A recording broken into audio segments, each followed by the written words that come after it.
ನಮಸ್ತೆ ಫ್ರೆಂಡ್ಸ್, ನಾನು ನಿಮ್ಮ Anita. Welcome back to my channel. ನಾನಿವತ್ತು ತುಂಬಾ ಸಿಂಪಲ್ ಆಗಿ ಬ್ಯಾಚುಲರ್ಸ್ ಕೂಡ ಮಾಡ್ಕೊಳ್ಳುವಂತ ರೀತಿಯಲ್ಲಿ ಎಗ್ ಬಿರಿಯಾನಿನ ಮಾಡಿ ತೋರಿಸ್ತಾ ಇದ್ದೀನಿ. ಟೇಸ್ಟ್ ಸಖತ್ತಾಗಿರುತ್ತೆ. ಒಂದ್ಸರಿ ಏನಾದ್ರೂ ಟ್ರೈ ಮಾಡಿ. ಇನ್ನು ನಮ್ಮ ಚಾನಲ್ ಸಬ್ಸ್ಕ್ರೈಬ್ ಮಾಡ್ಕೊಂಡಿಲ್ಲ ಅಂದ್ರೆ ಪ್ಲೀಸ್ ಸಬ್ಸ್ಕ್ರೈಬ್ ಮಾಡ್ಕೊಳ್ಳಿ. ಹಾಗೇನೆ ಈ ವಿಡಿಯೋಗೊಂದು ಲೈಕ್ ಕೊಡಿ, ನಿಮ್ಮ ಫ್ರೆಂಡ್ಸ್ ಫ್ಯಾಮಿಲಿ ಮೆಂಬರ್ಸ್ಗೆ ಶೇರ್ ಮಾಡಿ. ಇವಾಗ ಯಾವ ರೀತಿ ಮಾಡೋದು ಅಂತ ನೋಡೋಣ. ನಾನು ಮೊದಲನೇದಾಗಿ ಒಂದು ಸ್ಟೀಲ್ ಬೌಲ್ನ ತಗೊಂಡಿದ್ದೀನಿ. ಅದಕ್ಕೆ 2 ಗ್ಲಾಸಷ್ಟು ಅಕ್ಕಿನ ಸೇರಿಸ್ಕೊಳ್ತಾ ಇದ್ದೀನಿ. ನಾನು ನಾರ್ಮಲ್ ಸೋನಾ ಮಸೂರಿ ರೈಸ್ನ ತಗೊಂಡಿದ್ದೀನಿ. ನಂತರ ನೀರನ್ನ ಸೇರಿಸ್ಬಿಟ್ಟು ಒಂದು 2 ರಿಂದ 3 ಬಾರಿ ನೀಟಾಗಿ ತೊಳೆದು ನೆನೆಸಿಟ್ಕೊಳ್ತಾ ಇದ್ದೀನಿ. ನಂತರ ಸ್ಟವ್ ಮೇಲೆ ಒಂದು ಕುಕ್ಕರ್ನ ತಗೊಂಡಿದ್ದೀನಿ. ಅದಕ್ಕೆ 2 ಟೇಬಲ್ ಸ್ಪೂನ್ ಅಷ್ಟು ಆಯಿಲ್ನ ಸೇರಿಸ್ಕೊಂಡಿದ್ದೀನಿ. ಇದಕ್ಕೇನೆ ಸ್ವಲ್ಪ ಅರಿಶಿನ ಹಾಗೇನೆ ಒಂದು 1/4 ಟೀ ಸ್ಪೂನ್ ಅಷ್ಟು ಅಚ್ಚಕಾರದ ಪುಡಿನ ಸಹ ಸೇರಿಸ್ಕೊಂಡಿದ್ದೀನಿ. ನಂತರ ನಾನು ಒಂದು 6 ಮೊಟ್ಟೆಗಳನ್ನ ಮುಂಚೆನೆ ಬೇಯಿಸ್ಬಿಟ್ಟು ಸಿಪ್ಪೆ ಸುಲಿದು ತಗೊಂಡಿದ್ದೆ. ಇದನ್ನ ಒಂದು 4 ಹತ್ರ ಚಾಕುನಲ್ಲಿ ಈ ರೀತಿ ಕಟ್ ಮಾಡ್ಕೊಳ್ತಾ ಇದ್ದೀನಿ. ನೀವು ಸ್ಪೂನಿಂದ ಬೇಕಾದ್ರೂ ಈ ತರ ಮಾಡ್ಕೊಂಡ್ಬಿಡಿ. ಎಲ್ಲ ಮೊಟ್ಟೆಗಳನ್ನ ನಾನು ಇದೇ ರೀತಿ ಮಾಡಿಬಿಟ್ಟು ಆಯಿಲ್ನಲ್ಲಿ ಹಾಕಿ ಫ್ರೈ ಮಾಡ್ಕೊಳ್ತೀನಿ. ಇದು ಮೊಟ್ಟೆ ಮೇಲಿರುವಂತ ಲೇಯರು ಚೆನ್ನಾಗಿ ಕ್ರಿಸ್ಪಿಯಾಗಿ ಆಗಬೇಕು. ಆ ರೀತಿ ಚೆನ್ನಾಗಿ ಫ್ರೈ ಮಾಡ್ಕೊಳ್ಳಿ. ನಾನು ಇದಕ್ಕೆ ಸ್ವಲ್ಪ ಉಪ್ಪನ್ನು ಕೂಡ ಸೇರಿಸ್ಬಿಟ್ಟು ಚೆನ್ನಾಗಿ ಫ್ರೈ ಮಾಡ್ಕೊಳ್ತೀನಿ. ನೋಡಿ, ಇವಾಗ ಈ ಮೊಟ್ಟೆಗಳೆಲ್ಲ ಚೆನ್ನಾಗಿ ಫ್ರೈ ಆಗಿದೆ. ಇದನ್ನ ನಾನು ಒಂದು ಪ್ಲೇಟ್ಗೆ ಹಾಕ್ಬಿಟ್ಟು ಪಕ್ಕದಲ್ಲಿ ಇಟ್ಕೋಬೇಕಾಗುತ್ತೆ.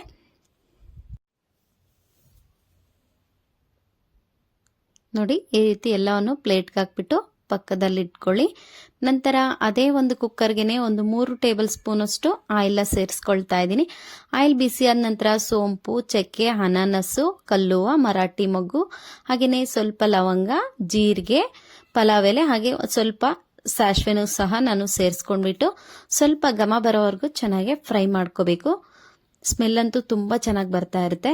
ನೋಡಿ, ನಂತರ ಫ್ರೈ ಮಾಡ್ಕೊಂಡಾದ್ಮೇಲೆ ಇದಕ್ಕೇನೆ ನಾನು ಒಂದು 3 ಮೀಡಿಯಂ ಸೈಜ್ ಈರುಳ್ಳಿನ ಸಣ್ಣದಾಗಿ ಕಟ್ ಮಾಡ್ಕೊಂಡ್ಬಿಟ್ಟು ಸಹ ತಗೊಂಡಿದ್ದೀನಿ. ಇದನ್ನ ಸಹ ಸೇರಿಸಿ ಚೆನ್ನಾಗಿ ಈರುಳ್ಳಿ ಎಲ್ಲ ಕಲರ್ ಚೇಂಜ್ ಆಗೋ ತನಕ ಫ್ರೈ ಮಾಡ್ಕೊಳ್ಳಿ. ಇದೇ ಗ್ಯಾಪ್ ಅಲ್ಲೇನೆ ಸ್ವಲ್ಪ ಶುಂಠಿ ಬೆಳ್ಳುಳ್ಳಿ ಪೇಸ್ಟ್ ನ ಸಹ ಸೇರಿಸ್ಕೊಂಡ್ಬಿಟ್ಟು ಹಸಿ ಸ್ಮೆಲ್ ಹೋಗೋ ತನಕ ಹುರ್ಕೋಬೇಕಾಗುತ್ತೆ.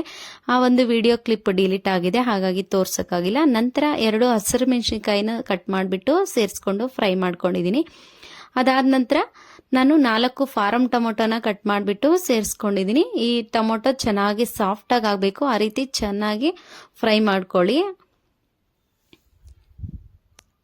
ನೋಡಿ, ಇವಾಗ ಟೊಮೊಟೊ ಸ್ವಲ್ಪ ಫ್ರೈ ಆಗಿದೆ. ಇದಕ್ಕೆ ನಾನು ಸ್ವಲ್ಪ ಉಪ್ಪನ್ನ ಸೇರಿಸ್ಕೊಂಡು ಮತ್ತೊಂದ್ಸರಿ ಚೆನ್ನಾಗಿ ಟೊಮೊಟೊ ಬೇಯೋ ತನಕ ಬೇಯಿಸ್ಕೊಳ್ತಾ ಇದ್ದೀನಿ. ನೋಡಿ, ಇವಾಗ ಆಲ್ಮೋಸ್ಟ್ ಟೊಮೊಟೊ ಎಲ್ಲ ಚೆನ್ನಾಗಿ ಬೆಂದಿದೆ. ಇವಾಗ ನಾನು ಸ್ಪೈಸಸ್ನ ಆಡ್ ಮಾಡ್ಕೊಳ್ತಾ ಹೋಗ್ತೀನಿ. ನೋಡಿ, ಅರ್ಧ ಟೀ ಸ್ಪೂನು ಅರಿಶಿನವನ್ನು ಸೇರಿಸ್ಕೊಂಡಿದ್ದೀನಿ. ನಂತರ 1 ಟೀ ಸ್ಪೂನು ಗರಂ ಮಸಾಲ, ಹಾಗೇನೆ 1.5 ಟೀ ಸ್ಪೂನ್ ಅಷ್ಟು ಅಚ್ಚಕಾರದ ಪುಡಿನ ಸಹ ಸೇರಿಸ್ಕೊಂಡಿದ್ದೀನಿ. ನಂತರ 2 ಟೀ ಸ್ಪೂನ್ ಅಷ್ಟು ಧನಿಯಾ ಪೌಡರ್ನ ಸೇರಿಸ್ಕೊಳ್ತಾ ಇದ್ದೀನಿ. ಸೇರಿಸ್ಕೊಂಡ್ಬಿಟ್ಟು ಚೆನ್ನಾಗಿ ಘಮ ಬರೋ ತನಕ ಫ್ರೈ ಮಾಡ್ಕೋಬೇಕು. ತುಂಬಾ ಚೆನ್ನಾಗಿ ಸ್ಮೆಲ್ ಬರ್ತಾ ಇರುತ್ತೆ. ಒಂದ್ಸರಿ 30 ಸೆಕೆಂಡ್ ಫ್ರೈ ಮಾಡ್ಕೊಂಡ್ರೆ ಸಾಕಾಗುತ್ತೆ. ನೋಡಿ, ನಂತರ ನಾನಿಲ್ಲಿ ನೀರನ್ನ ಸೇರಿಸ್ಕೊಳ್ತಾ ಇದ್ದೀನಿ. 2 ಗ್ಲಾಸ್ ಅಕ್ಕಿನ ನೆನೆಯಕ್ಕೆ ಇಟ್ಕೊಂಡಿದ್ದೆ, ಹಾಗಾಗಿ 4 ಗ್ಲಾಸ್ ಅಷ್ಟು ನೀರನ್ನ ಸೇರಿಸ್ಕೊಳ್ತಾ ಇದ್ದೀನಿ.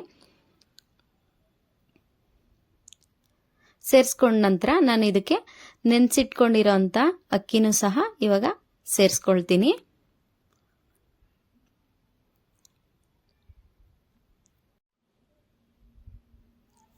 ಇದಕ್ಕೇನೆ ರುಚಿಗೆ ತಕ್ಕಷ್ಟು ಉಪ್ಪನ್ನು ಕೂಡ ಆಡ್ ಮಾಡ್ಕೊಳ್ಬೇಕು. ಟೊಮೊಟೊ ಬೇಯಿಸ್ಬೇಕಾದ್ರೆ ಆಲ್ರೆಡಿ ಸ್ವಲ್ಪ ಉಪ್ಪನ್ನ ಹಾಕಿದೀವಿ, ಹಾಗಾಗಿ ಉಪ್ಪನ್ನ ನೋಡ್ಕೊಂಡ್ಬಿಟ್ಟು ಹಾಕೊಳ್ಳಿ. ಎಲ್ಲವನ್ನು ಸೇರಿಸಿ ಮೇಲೇನೆ ಲಿಡ್ನ ಕ್ಲೋಸ್ ಮಾಡಿಬಿಟ್ಟು ಒಂದು ಕುದಿ ಬರೋ ತನಕ ಕುದಿಸ್ಕೋಬೇಕಾಗುತ್ತೆ. ನೋಡಿ, ಇವಾಗ ಒಂದು ಕುದಿ ಬಂದಾಗಿದೆ. ನಾನು ಇದಕ್ಕೇನೆ ನಾನು ಮುಂಚೆನೆ ಫ್ರೈ ಮಾಡ್ಕೊಂಡಿರೋಂಥ ಮೊಟ್ಟೆಗಳನ್ನ ಸೇರಿಸ್ಕೊಳ್ತಾ ಹೋಗ್ತೀನಿ. ನೋಡಿ, ಮುಂಚೆ ಫ್ರೈ ಮಾಡ್ಕೊಂಡಿರೋಂಥ ಮೊಟ್ಟೆನ ಸೇರಿಸ್ಬಿಟ್ಟು ಕೊನೆಯದಾಗಿ ಸ್ವಲ್ಪ ಕೊತ್ತಂಬರಿ ಸೊಪ್ಪು ಹಾಗೆ ಸ್ವಲ್ಪ ಪುದೀನಾನ ಸಹ ಸೇರಿಸ್ಕೊಳ್ತೀನಿ.